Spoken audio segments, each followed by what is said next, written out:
સૌને જય સ્વામિનારાયણ.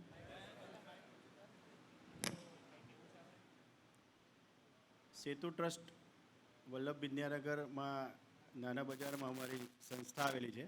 ત્યાં દિવ્યાંગ, અનાથ, સિંગલ પેરેન્ટ્સ અને જેના મમ્મી પપ્પા વિકલાંગ હોય એવા 18 વર્ષથી ઉપરના દીકરા અને દીકરીઓ અભ્યાસ કરતા દીકરા દીકરીઓ માટે નિઃશુલ્ક હોસ્ટેલ ચલાવીએ છીએ. ઘણા બધા કાર્યક્રમો ત્યાં થતા હોય છે. અમારા ત્યાં મ્યુઝિકના કાર્યક્રમ થતા હોય છે. પર્યાવરણ અંગે પણ અમે કામ કરતા હોઈએ છીએ. બ્લડની સેવાઓની પણ અમે સેવા ચલાવીએ છીએ. ત્યારબાદ પ્રાકૃતિક ખેતીને પ્રોત્સાહન મળે એના માટે પણ અમે કામ કરીએ છીએ.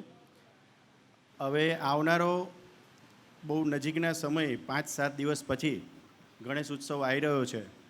અમે એક અભિયાન ચાલુ કર્યું છે, ઉત્સવ મનાવો અને પર્યાવરણ બચાવો. આ વર્ષે આ વાત લઈ જ્યારે કોઠારી સ્વામી આપણી વચ્ચે ઉપસ્થિત નથી, પણ એમના માટે એકવાર આપણે જોરદાર તાળી પાડીએ. કારણ કે બહુ મોટો ઉત્સવ 200 વર્ષ પૂર્ણ થવા જઈ રહ્યા છે અને આટલો મોટો અહીં સમયો થવાનો છે. તો સ્વામીજી સાથે હું આ મૂર્તિ એમને બતાવવા માટે જ્યારે આવ્યો ગણપતિ દાદાની, તો એમણે તો એકદમ માસ્ટર સ્ટ્રોક માર્યો ને એમાં મારી એનર્જી વધી ગયેલી. 200 મૂર્તિ એક જ ધડાકે એમણે કહ્યું કે 200 મૂર્તિ મને જોઈએ છે. આપણે ઉત્સવ મનાવીએ છીએ. આ અભિયાન અમે એટલા માટે ચલાવ્યું છે કે પીઓપીથી થતું નુકસાન આપ સૌ જાણો જ છો કે આપણે 10 દિવસ દાદાની ભક્તિ કરીએ, ત્યારબાદ આપણે વિસર્જન કરીએ. વિસર્જન તો થતું જ નથી. હિન્દુ ધર્મમાં નદીને માતા તરીકે આપણે પૂજીએ છીએ.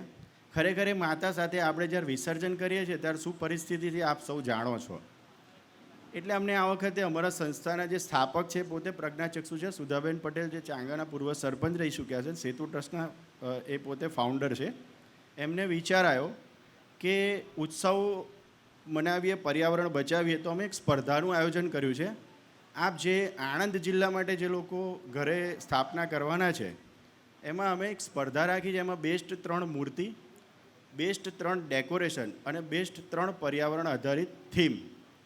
તો આપ સેતુ ટ્રસ્ટનો કોન્ટેક્ટ કરજો અને જે લોકોને પર્યાવરણ આધારિત કોઈ થીમનું ડેકોરેશન બનાવ્યું હોય, બીજું કોઈ વિવિધ ડેકોરેશન બનાવ્યું હોય, તો આપ અમારો સંપર્ક કરી અને અમે તમને લિંક મોકલીશું. ત્યાં આગળ આપણે તમે જે બનાવ્યું હોય એની વિગત અમને મોકલજો. એનું અમે 29 સપ્ટેમ્બરે સ્પર્ધાનું રિઝલ્ટ રાખ્યું છે. તો જે સારું હશે અમે તમને સામેથી કોન્ટેક્ટ કર્યું છે. આણંદ જિલ્લા માટે છે. અને નાના 500 ગણપતિની મૂર્તિ અમે આણંદ જિલ્લાની વિવિધ સ્કૂલોની અંદર અમે આપી અને એના માટે પણ એક સ્પર્ધાનું આયોજન કર્યું છે. સૌને જય સ્વામિનારાયણ.